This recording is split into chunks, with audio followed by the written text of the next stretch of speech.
But yeah, so this show, like, you can find it all on A million different a places. million Like, it's places. literally everywhere you can think to find anime. Now I haven't checked because I normally just take Nina's word for this thing, but the dub is bad. Yes. The only people who did a good job in the dub is the woman who played Kyubey and the woman who played Homura towards the end of the show. Oh, did they switch? Or No, did she get better? no, she got better Oh, okay, because cool. once more of the character became apparent, she got better. But like, it's a very wooden, It's like, very I am Homura, beep. kind of like, Actually, no, that would have devastated us for real if like Homer was for real a robot, and she was a robot and she made friends with Monica and she's like, this is my only robo friend and I need to say, oh god, I'm gonna die. Oh no! Oh no, what have I done? It's sad. What have I wrought? Oh god, no, she's not a robot. She's Satan. Homobot. Homobato. Homobato. That's what her voice sounds like. I was gonna say that just made me picture Homura with her straight poker face, just straight up kicking a sick robot dance, and just like breaking it on some cardboard. I mean, Sayaka did that in her transformation sequence in Rebellion. Oh yeah, I know, yeah. And then the food one just raved arrhythmically. So yeah, that's a series. Let's talk about this movie, which is pretty contentious among the fan base and specifically among Nina. Hello. So Nina, you want to should we give a rundown of the plot first, and then we'll talk about how it makes us feel? Yes. The third movie picks up kind of ostensibly off of this weird post-credit stinger from the series where it shows Homura in the desert fighting Wraiths, which are like the new witches after the thing gets rewritten. And she's got some crazy wings that, like, when they open up, they look like a window to a labyrinth, and nobody knew what the fuck it meant, and Orobuchi's like, oh, fuck you. I don't have time for your bullshit. And so this movie starts out with a lot of parallels with the first episode. Goes through almost the exact same motions, but with a different dream sequence before Monica wakes up, and one that's a lot more fun. And for the first half hour, you're fucking confused. The first half hour is actually my favorite part of the movie because it's just all the characters having fun and the audience having fun with the characters. And it's like, we earned this, we deserve this. This is so cute, and I love it, and they're all my friends. I was contentious about it because I didn't know where it was going, so I was like, is this whole movie just gonna be a bunch of like, oh, we just wanted to make a thing where all of them are together as a team now, and I'm glad they didn't go that direction. They did that to like appease the fans so they could rip it from them. Yeah, I knew which I like, because that's the whole point of this whole franchise. I mean, that's what Orobuchi does. I knew that some shit was gonna go down. I'd avoided spoilers, but Nina and I had talked about it like in vague, non-spoilery terms before, so I knew that's what they were doing. Is that they were trying to placate me specifically so they could get me, upset later. Yeah. Which, I'll take what I got. Like, that credit sequence was adorable. Yeah. Yeah, and then, like, then, like, their whole, like, they just legit, like, for the first half hour, they were, like, the first half hour was no subversion. They were just a magical girl group. Yeah. Mm-hmm. Yeah, a bit of an AU where, like, Mommy was still alive, Kyoko was with them the whole time, and then Homura comes in, still with the glasses and braids. It's like, I want to be a magical girl, too. Well, I am. I want to be on your team, too. So they're fighting, they go out at night and they fight things called nightmares, which are manifestations of people's bad feelings to turn into some kind of monster. Again, that's very magical girl. It's ultimately pretty harmless. And they defeat it by singing some kind of cake song. I bet that's like some kind of parlor game in Japan. I bet that the only thing that was running through my mind while they were doing that was like, they almost hate it by now. They almost fucking despise doing that because they have to do it for every single fucking nightmare. And they talk about how more and more nightmares are showing up, so they have to do this giant, like, 2 fucking minute song and dance. They gotta do you know what that song was? It's the Japanese equivalent of, like, who stole the cookie from the cookie jar. Yeah! That's what it was! stole the cookie from the cookie jar. Yeah, so in this, Kyubei's with him, but he doesn't speak. He just says, Q, Q, Q, like he's a Pokemon. He's Snarf. The deceitful piece of shit. Deceitful? Grade A son of a bitch. And the witch that what killed Mommy is living with Mommy as their like buddy Bebe, who loves cheesy cheese, and like talks in a weird and like is still in like that witch graphics where it's a completely different look to it. It looks completely out of place, which is of course deliberate. And then Hamura realizes, wait, something's not right about this, and she starts like investigating and skip a bunch of Act 2 stuff. What we discover is that the Homura from the series, from the end of the series, died, and the incubators to prevent her...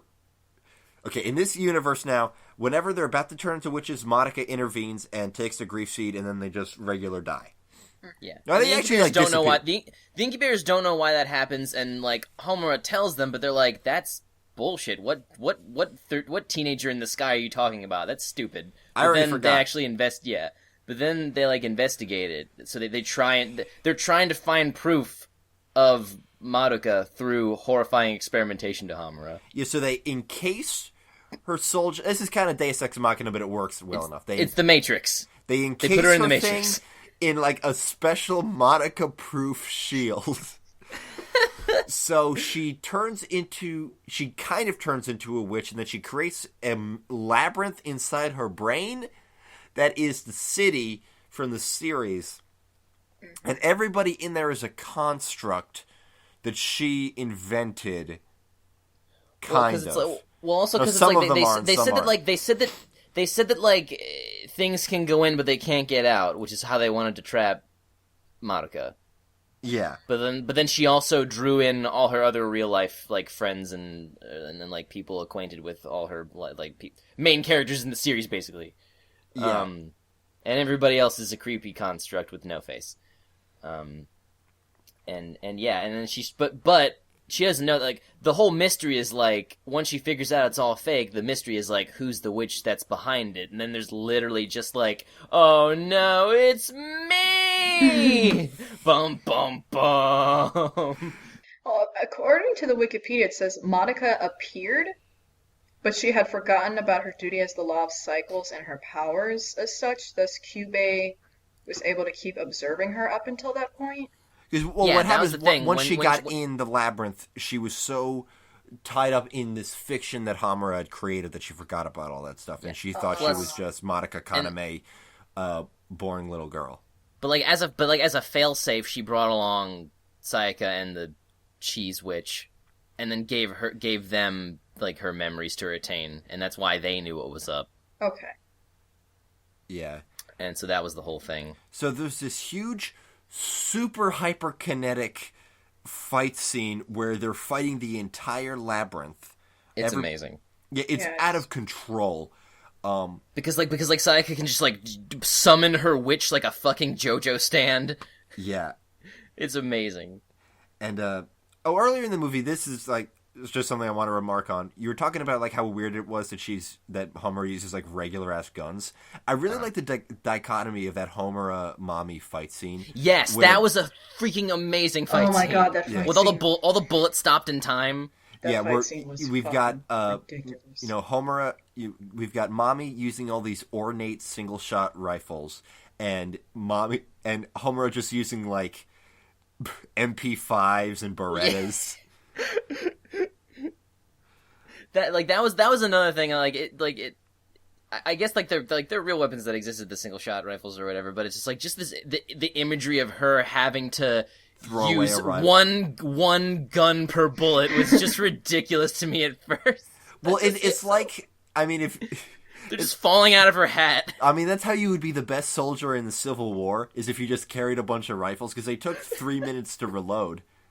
That's true, yeah. But, we know she's got a lot of hammer space in that buckler, but do you think she put those anti-aircraft guns in her buckler? Yeah, probably. I don't know, man. She just, walked alongside it so it got absorbed. Do you think she just got like stuff in there just to see if she could fit it? Like there's like a Lefant in there, just floating around in whatever void dimension is in there. Just an elephant and an arsenal of guns. It's a Psychic Tandem War elephant. Yeah. So anyway, point is they go through this crazy fight scene, which I gotta watch again because it was like 2 in the goddamn morning, and I had work at 6 in the morning, and it was the dumbest thing I've ever done, and my eyes were falling out. But they get out, they break the barrier, and so Madoka-Mi's like, I'm finally gonna get you, Homura. We're gonna save you from being a witch. And then, this is like 20 minutes from the end of the movie, is when all this shit happens. I freaked the fuck out. Yeah, Yes. Madoka's like about to grab and embrace her, and Homura makes like this evil mouth face that I've been trying to make all day. It's like my new thing. And then she grabs Madoka and she's like, I'm never letting you go. And what apparently happened, I've been trying to make sense of this all day. And yeah, you tell me, because I don't know.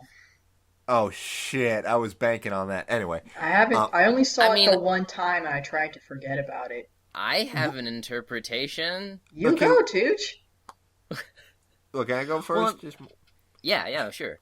I think the idea is that with all this time and all this rewritten memory and timeline rewriting and everything, Homura's love of Madoka, which has always been not like suspect, but a little warped because of all the time thing, and that she was in love with the person who effectively didn't exist. As I explained earlier, it turned into, I think, an obsession that a rather dark obsession. That, she wanted Madoka to be only hers.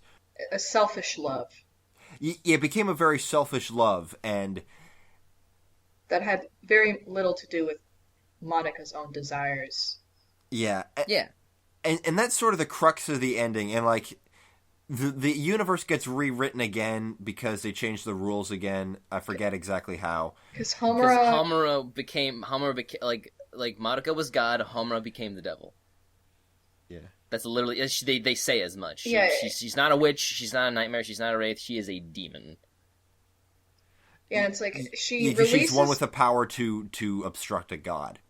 Yeah, because when Madoka goes to release the curse and Homura's gem, she reveals not despair but love, and with this power, Homura suppresses Madoka's powers and becomes an existence far more powerful than a magical girl or a witch, which she refers to as a demon. A being that could undermine a god. Could not be anything but. Yeah. Yeah. And so she basically becomes their new villain in this world that she's made, because she would rather live in that world because at least Madoka is there. Like that was her whole thing, was like, it's she just wanted her, even if it meant all that awful shit. And she rewrote the laws of the universe, but I don't remember exactly what the new status quo was. Like, I remember her having this conversation with Sayaka, and Sayaka being like, what the hell? That was all very confusing. But, like, it was only a brief moment where Sayaka could actually perceive her before she went into, like, omnipotence and just became this force. So, yeah. what exactly did she do? I don't know, but I don't think that's the most important thing here. I think the most important thing is the kind of interpretation of her emotions. The idea that she does say that I'm experiencing the pinnacle of human emotion, which is love, and it seems pretty fucked up to me that Orobuchi there is equating this love to this sort of dark, possessive, manipulative, selfish emotion, when the love that we saw in the series was such a beautiful thing. I feel like it was that natural progression, because like you said, like you just said, like because I had to think about it, like, because I felt the same way, but then the more I thought about it, the more I realized, like, well, you know what, like, Homura did just, like, slowly deteriorate, and I think this is just the natural progression of her deteriorating even further. I'm gonna get back to that, but Nina, you were gonna say something? No, I mean, I guess that was what really got me because, I mean, See, I guess what really messed me up was the fact that I had gotten very attached to this character. I related to this character. Um, and I knew about Gen Urobuchi. I knew his style. I knew what he did. Yet I fell for what he wanted me to fall for. I fell into these grooves so that way he could, you know, do this punch with this movie. Exactly what he wants to do. And one thing that Urobuchi really likes to do with his stuff is that he likes to take a genre or tropes or whatever from like otaku culture, and he sort of likes to create his own version of it that like actively antagonizes those who watch and enjoy it by saying like, you guys are like freaks, or you're messed up, or you don't really know what you're doing. It's like what Evangelion did for robots. Exactly. Basically. Yeah, so like what the series did is like, actually being a magical girl would be a terrible thing. You guys shouldn't fantasize about this. And then what the movie was fuck you for liking my TV show. Essentially, it was a big fuck you for. So it was even more like Eva, because like that was what End of Eva was, because everybody took Eva at face value, so he made an even more fucked up movie to finish it. Yeah, it was essentially like, you know, this was by far his most commercially successful product. And it became such a phenomenon that a lot of the messages behind it sort of got lost, and a lot of the characters just became these icons and these market symbols and stuff. And I can imagine him being frustrated by that and wanting to kind of undo all this shit that these otaku were doing with his work by sort of, you know, throwing them a sucker punch and being like, hello, this is what you look like. You know, and that's kind of thing that happens when you make a show that works on so many levels like Madoka does. Like, it's got all this, you know, subtext and all this deconstruction going on, but on the surface, it just works. It's a fun, compelling, interesting, often heartbreaking story. So yeah, people resonated with it without you know, looking into the deeper meaning of it. And that's like, that's not what I wanted. I wanted you to hate this, and then so I hate you. You were saying? Well, I'm trying to remember now. Well, I think, like, Nina, because you were saying you weren't one of those people. You actually got it, so you felt like, you know. I got, but it was weird because I got it, but I also really got attached to these characters. And I felt like a lot of what, at least this is how I perceived it when I saw it, a lot of what the end of that movie was basically saying, you know, what are you doing getting attached to these fictional characters that I created for the purpose of this plot? Like we said at the beginning, he doesn't care about characters, he cares about the plot. And he doesn't like how the whole like otaku culture in this fandom gets attached to these characters because he thinks it's removed from the point of everything. And I had gotten really attached to this character, you know, in that sort of anime way that you do, where you just like, you really like them. And I had all this Homura merchandise, I had a Homura mug and keychains and a soul gem necklace and like all this stuff. And I felt like he was telling me like, you're pathetic for getting attached to something that's he was not doing real. The backwards head turnaround tilt and telling you you're pathetic. And it just really hurt me a lot because I couldn't argue against him because he was kind of right. Yeah. Because they are just characters, and this is just a story, and this is him just trying to make a point. And I knew all this stuff about him, and yet I fell for it and let him trick me with this last movie. I feel like the only reason that I didn't see, I don't know about anybody else, the only reason I didn't see the ending of the last movie coming like I did was because the ending of the series was actually not, like, as tragic. Like, yeah, there were some sad elements, but, like, it was a little, like, the tone of the very end of the series was kind of like, okay, they've got the universe figured out now. Like, they still gotta fight bad guys or whatever, but basically they've just become a magical girl show now. Yeah, and I felt like the show was so self-contained, and it accomplished everything it needed to accomplish, and that this sort of just undid a lot of what the show Yeah, did. because I feel like End of Ava, this movie gave everybody what they were clamoring for, and then made them regret asking for it. Exactly. It's basically like That's what it Madoka did. 3, like PMMM3, The Search for Madoka. That's what it was.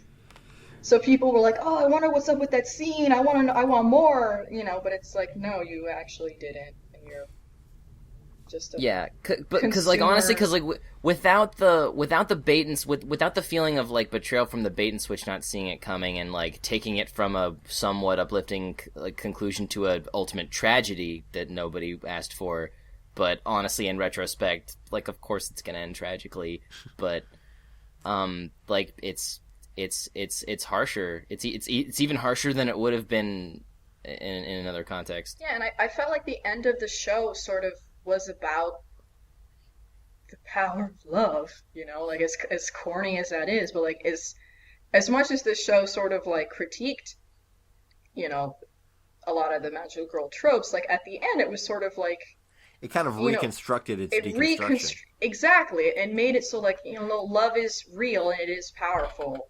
It's just not like easy, you know. And then the It'll end of the destroy movie you. completely just took this idea of love and made it the most disgusting, repulsive thing in the world. And I was just devastated. I came home from the movie with my friends, and my friends were kind of like you guys, were like, yeah, I mean, I think I really like that progression of Homer's character. I can see that, and I just couldn't even speak because, because I was so ashamed by how much my feelings were hurt by this stupid movie. Well, my feeling on Homer's progression is that it made sense, but it was a nasty thing to do. It's not what I wanted, but the more I thought about it, the more I was like, you know what? It's completely more than feasible, and I get it. It makes perfect sense on paper. I just, as a human being, as an irrational human being that QB just doesn't fucking get, much like Will Smith's parents, I don't want it. Yeah, and so I came home. I cried in the shower for like 2 hours when it was already like super late, and I took all my Homura stuff and I put it in a box and I put it under my bed, and I was like, no more, never again. What is with your family and crying alone around bodies of water? That's what you do. That's what you do at water. That's what water symbolizes. You make more water. I'm helping, Faucet. I'm working too. And so the moral of the story is like after that I made sure to never get that invested into characters ever again. Oh no, that's really sad. Yeah, I was like, no, I'm like, you know what, this was stupid. He made a fool of me and he's right. I was a fool. So I'm not going to be like these people, like I'm never going to do that again. I'm never going to fall in love with something that's not real. Wow, that's so. Here's the thing. I think Urabuchi's... That's more tragic than this fucking movie. I think Urabuchi's stance on character is bullshit. Yeah, he's like, you can do both. You can love a character in concept and still be at terms with the fact that it's a work of fiction that is also it's not like you love something to be critiqued. It's not like you love him like a real person. It's a different kind of love. You love the... I mean... It's a love of a character. It's a love of a piece of fiction. It's the same way that you can, like, love a poem.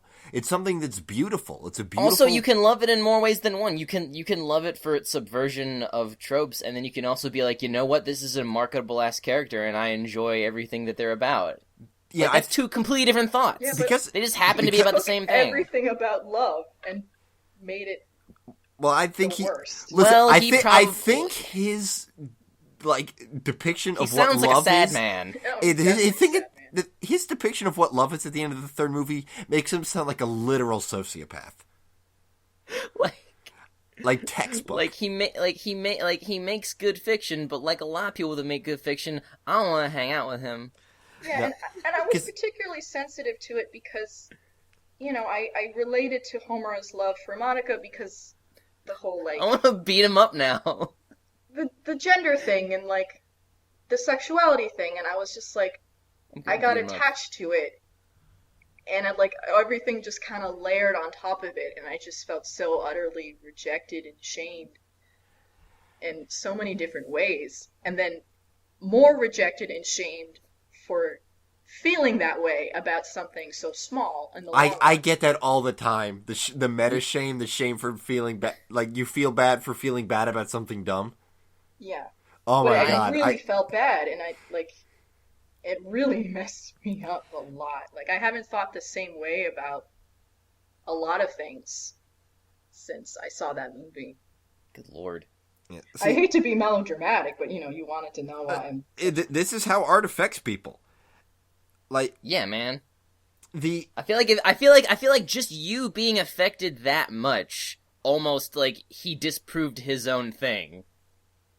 If art can move you that much, yeah, because like then clearly he doesn't know what the fuck he's talking about. the thing you said about his approach to character kind of comes through because while the plot of the series is very deconstructive, the characters aren't. The characters are like it's like how people would react in this deconstructed universe.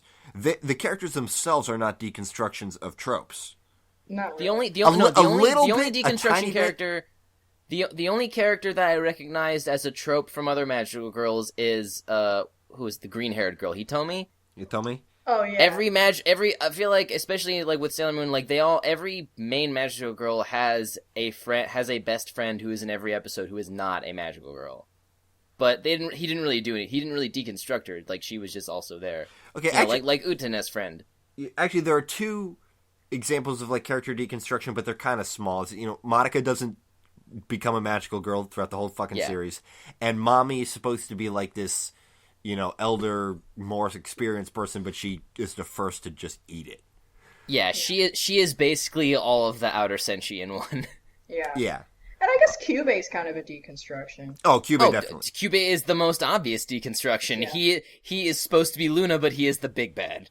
Yeah, well, like Homer isn't. I wouldn't say that Sayaka is. I wouldn't say that Kyoko is. What they are is that they could, I suppose, can be shoehorned into archetypes, but they're much deeper than that. They're just deep, well-rounded, very compelling characters, and I guess he wrote them without trying because he doesn't give a shit about character. But That's he the made thing. Like, I feel like made he just doesn't realize what he's doing. Yeah, he made spectacular characters, and he has the audacity to get mad when people like these spectacular characters that he wrote. Even if you tackle a work of fiction from the concept of the plot's more important, if you have a good work of fiction, you're gonna have compelling characters. Even if you don't, like, that's just objective. Characters are It's a building characters block. are our eyes and ears. They are what. Without characters, you just have somebody describing an empty setting with nobody crying by the poolside. Yep. I mean, I obviously can't change the way you feel, Nina, but I don't think you're at all wrong to feel any of those things. Like, Homer is one of the most beautifully written characters in anything I've ever seen. Like we said, like, I can see the train of logic and the train of character development that would have led Homer to do those actions. But if we're going to get metatextual, which we absolutely have every right to do with this property, Yeah. he did that with antagonistic motives. Yes. Do we know that? Like, did he like straight up say that, or Well, is it just He a most didn't likely have to say interpretation? it. We can You saw infer. the We movie. we can absolutely infer it because, like, Okay. he apparently doesn't have any investment in his characters' arcs for their own sakes. He wanted to do this, and I guess, yeah, this is speculation, but, it's right there. He wanted to do this to deconstruct the fandom that came around the first series. So it made sense in character, which I guess is lucky for him, but it was just a nasty thing to do. And I get the point, but I don't like that kind of antagonistic writing. That's the main reason why I stopped reading Homestuck. And I'm not going to say any more about that because that's a whole fucking 3-hour thing. But that's why I stopped. It's something I don't like. I guess I didn't like the thesis of this movie, but there was enough stuff in it for me to enjoy that, like, I guess I would watch it again. The first 20 to 30 minutes are an undeserved delight. Yeah, I mean, it was really fun. And, like, there was a lot of really cool scenes. Like, you guys were reminding me about all like those awesome action scenes and stuff. And it's like, yeah, I want to revisit those now. If somebody wanted to watch it with me, and then like just before Homura fucking heel turns, they fucking turned it off and went, and then they all lived happily ever after, I would be like, great, and then we would move on. Yeah, I would be fine with do that. we'll do a fade to black with uplifting music, and then just roll the credits. Like, just make your own. We'll edit. make a bunch of really crude, like MS Paint drawings, and like flipbook them over a camera. No, you don't even need to do that. You just need to excise the last 20 minutes of the movie before you roll the credits. Yep. And it's a delightful movie. And, like, here's the other thing. I forgot. Like, there's that incredible Kyoko Sayaka scene during the final climax where it's like, Yeah. I had only That one was regret, amazing. and that's that I left you behind. Hold hand. Like, I didn't catch this the first time I watched this series, but Sayaka Kyoko, it turns out, is extremely important to me. Yeah. Oh yeah, absolutely. I loved that. They're wonderful. Yeah. And see, their relationship was very different in character to that of Madoka and Homura. The Homura-Madoka thing is, at best, more of an adoration, which obviously, could be twisted, but, like, Sayaka and Kyoko, that was much more explicitly flirtatious. That was legitimately developed over time, instead of Homura showing up going like, I've loved you! Yeah, which is not to say that, like, the Homura thing came out of nowhere, but it was different. Well, like, for plot reasons, she literally came out of nowhere, or like Madoka is at a severe disadvantage at the start of this series. Yeah. But so that's I really like that because it was a lot more standard of a thing. Like, yeah. Yeah, and it was one of those things of like the film fulfilling the fans' desires. Yeah. Along I'll with give those them first one 20 minutes. thing. I'll give them one thing, and I'll take away 8. Except for the Hummer thing at the very end, like everything leading up to that was pretty like you said, you could literally just like change the very fucking ending, and it wouldn't break anything that they did up to that point. No. It would still have the darker tone that's indicative to the rest of the series, after the first 20, 30 minutes. It would like, just once have a people happy realize, ending. like, this is bad and wrong, then it's, it felt very much like a Madoka movie. Mm-hmm. Yeah. It was obtuse, but not impenetrable. It was fantastically animated and choreographed. Yeah, it was so colorful. Now, did you guys see that stinger scene at the end after the credits? Yes, It's but I forget possible. what it was. It's been a couple years, friend. It looked I like a just have bunch a of bad bullshit. It was like this thing in the desert again. Fuck. It's like Homura on some field overlooking the city, and she's like dancing around, and Kyubey is dead, and then the moon is chopped in half, and then she jumps off a cliff. Yeah, I remember that, and then it just cuts to Kyubey's body twitching. just fucking destroyed. Yeah. If Nina, if you don't meant. know what this is, nobody does. I got nothing. Well, I actually have something. Oh, thank God. Well, not an interpretation, but I have some info. Okay. Anything. Please. So around the time that the second movie came out, Urobuchi revealed that the staff of Madoka Magica is considering a new television series after the third film, as well as more films. And he said that they have plans for sort of a half-year series, and that it's being considered. And that he would like to bring new writers for the hypothetical new series, because he explained if new writers are not brought in, and if he was no longer around, there may not be another Madoka project. And he thinks, I think the story should outlive its creators. So he wanted to bring new people in to sort of like, I don't know, do something different.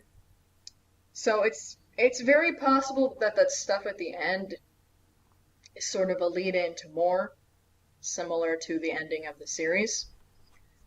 But it's also just kind of like, from what I remember, that we thought that Kyubey was the most evil and terrifying thing in the universe, and the fact that she could just kind of make waste to this character that we've like hated for so long in like this really nonchalant fashion, like I guess was supposed to show how much she's changed. Yeah, no. I guess. Because it was really striking, that image of Kyubey's body. Just decimated. Good riddance. Yeah. Honestly, because that was another thought I had. It's like, I kind of wouldn't be opposed to, like, another series or movie about, like, them dealing with this new universe they're fucking in now, because they really did just leave it open. Like, this is where we're at now, and it's not as good as where we left off at the end of the series. Yeah. Nope. So, but I guess that didn't come through. The ending of the series was fucking perfect, and it was lovely and self-contained, and you didn't need to do anything else. I mean, that's honest. Let's be real. That's every anime movie. That's why some of them are just straight up non-canon. Yeah. Anime movies are just like, Cash let's grabs. make some more money. Yeah, exactly. There's a part of me that, like, if I want another series, I would just like it to be vanilla magical girl with these characters, because I love them so much, and I think we've all suffered enough and we've earned it. Yeah, like, honestly, like, I think that should be a thing more. I think there should be anytime there's some kind of, like, really tragic, harsh series that always shits on its characters because that's the genre they're in, there should be an EU where it's just, like, some happy slice of life bullshit, just to, like, take the edge off. Like 4 and so you can episodes. see them happy. It's All EU, I want not is an- AU?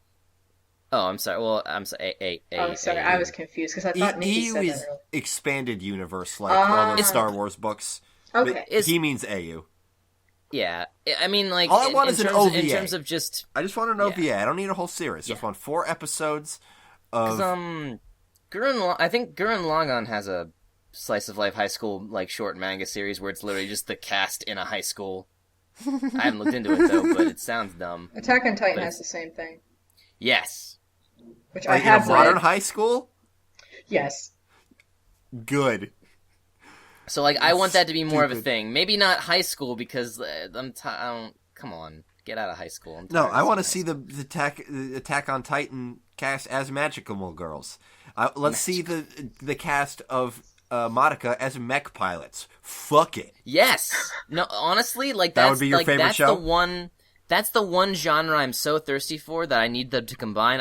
I need magical girls that pilot mechs, and that will be my And the all-time mechs also favorite. have AI, so they're robots. Yes, Oh my god. and then they Guys, transform into a giant one. And it's Guys, like a fusion. let's actually maybe for real someday write this. I'm working on my own Power Rangers Super Sentai webcomic. All But right. I'll do Well, that this too. this is different. Shut. I'll do that too. I But don't know. just to let you know, that's just letting you know I'm perfectly willing and able to do that. All right. Good, because we can't draw.